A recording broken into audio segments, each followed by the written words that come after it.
Major এডুকেশনের প্রথম পেপারের সাজেশনমূলক মাস্টার ক্লাসে তোমাদের প্রত্যেককে স্বাগত জানাই। যে বোঝে সে খোঁজে, আর যে খোঁজে সে পায়। আজকের এই ভিডিওটিতে আমরা সেই সাজেশনটা আলোচনা করব যেটা পরীক্ষা চায়। আমি বাপ্পি বিশ্বাস, তোমরা দেখছো study care WB YouTube channel, Bardhaman ইউনিভার্সিটির প্রস্তুতির সম্পূর্ণ ঠিকানা বা প্রস্তুতির সেরা ঠিকানা। তোমাদের সাফল্যই আমাদের লক্ষ্য। যদি কেউ এই পঞ্চম সেমিস্টারে মেজরের 3টা পেপারের নোটপত্র আমাদের কাছ থেকে সংগ্রহ করতে চাও, এখানে তোমরা আমাদের অফিসিয়াল যোগাযোগ নম্বর দেখতে পাচ্ছ। এখানে যোগাযোগ করে মাত্র 450 টাকায় এই মেজরের 3টা পেপারের নোটপত্র সংগ্রহ করে তোমাদের এই প্রস্তুতিটা তোমরা আরও জোর কদমে নিতে পারো। তো যাই হোক, শুরু করছি আমাদের আজকের এই মেজর পেপারের বা মেজর এডুকেশনের প্রথম পেপার, যেটা হচ্ছে 5011 বা 5011 যাই বলো না কেন, এই পেপারের 5 এবং 10 নম্বরের গুরুত্বপূর্ণ প্রশ্নাবলীর সাজেশন। তো চলো শুরু করছি। তার আগে ডেসক্রিপশন বক্সে আমাদের হোয়াটসঅ্যাপ গ্রুপের লিঙ্ক রয়েছে, অবশ্যই সেখানে ক্লিক করে আমাদের হোয়াটসঅ্যাপ গ্রুপে যুক্ত হয়ে নাও। প্রত্যেকটা গুরুত্বপূর্ণ আপডেট আমরা সর্বপ্রথম আমাদের হোয়াটসঅ্যাপ গ্রুপেই দিয়ে থাকি। আর প্রথমে আমরা 15খানা এমন কোশ্চেন আলোচনা করব যেগুলো পরীক্ষায় 5 নম্বরের জন্য আসতে পারে, আবার 10 নম্বরের জন্য আসতে পারে। প্রত্যেকটা কোশ্চেন বাংলা এবং ইংলিশ উভয় ভাষাতে অ্যাভেলেবেল রয়েছে। যার যে ভাষা পড়তে বুঝতে সুবিধা সে ভাষায় কিন্তু প্রস্তুতি নেবে। প্রথম কোশ্চেন, সামাজিকীকরণের প্রধান বৈশিষ্ট্যগুলো পড়ো। সামাজিকীকরণের বিভিন্ন প্রক্রিয়া, সামাজিকীকরণে পরিবার ও শিক্ষকের ভূমিকা, সামাজিক নিয়ন্ত্রণের অর্থ ও প্রকারভেদ।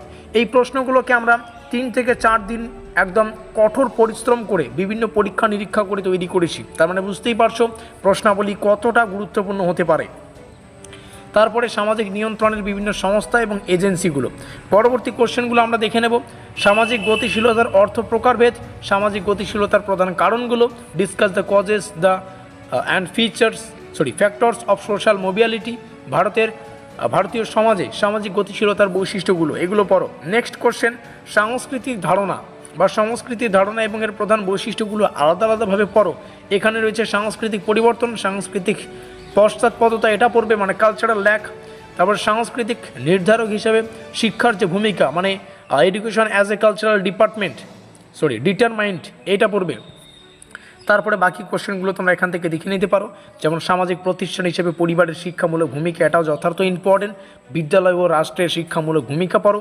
গণমাধ্যম কীভাবে শিক্ষার একটি গুরুত্বপূর্ণ মাধ্যম হিসেবে কাজ করে, এই প্রশ্নটাও ইম্পর্টেন্ট। তো যেমনটা শুরুতেই বললাম, এই 15খানা কোশ্চেন 5 নম্বরের জন্য আসতে পারে, আবার 10 নম্বরের জন্য আসতে পারে। তবে তোমরা যদি আমাদের পেইড নোট সংগ্রহ করো, সেখানে 2 নম্বরের, 5 নম্বরের এবং 10 নম্বরের উভয় ধরনের প্রশ্ন এবং উত্তর কিন্তু পেয়ে যাবে মাত্র 450 টাকা। 10 নম্বরের জন্য যে 13খানা কোশ্চেন রাখা আছে তোমরা এখান থেকে দেখে নেবে। সামাজিকীকরণের অর্থ, প্রক্রিয়া আর উপাদান, এই সামাজিকীকরণের যে কনসেপ্ট, এটা কিন্তু মোস্ট ইম্পর্টেন্ট একটা টপিক, এটা ভালো করে পড়বে। তো প্রত্যেকটা কোশ্চেন তোমাদের সামনে শেয়ার করছি, এগুলোকে ডিটেলসে পড়ো। আমাদের পরীক্ষায় যতগুলো প্রশ্ন আসে প্রত্যেকটা প্রশ্ন কিন্তু এখান থেকে কমন পাবে। তারপরে তোমরা তোমাদের পছন্দ অনুযায়ী প্রশ্নাবলীর উত্তর পরীক্ষায় লিখিয়ে দিয়ে আসতে পারবে। তো এই ছিল আমাদের শেষ মুহূর্তের ব্রহ্মাস্ত্র সাজেশন। এবং মাথায় রাখবে, আমরা আজকে মেজর এডুকেশনের প্রথম পেপারের সাজেশন আলোচনা করলাম।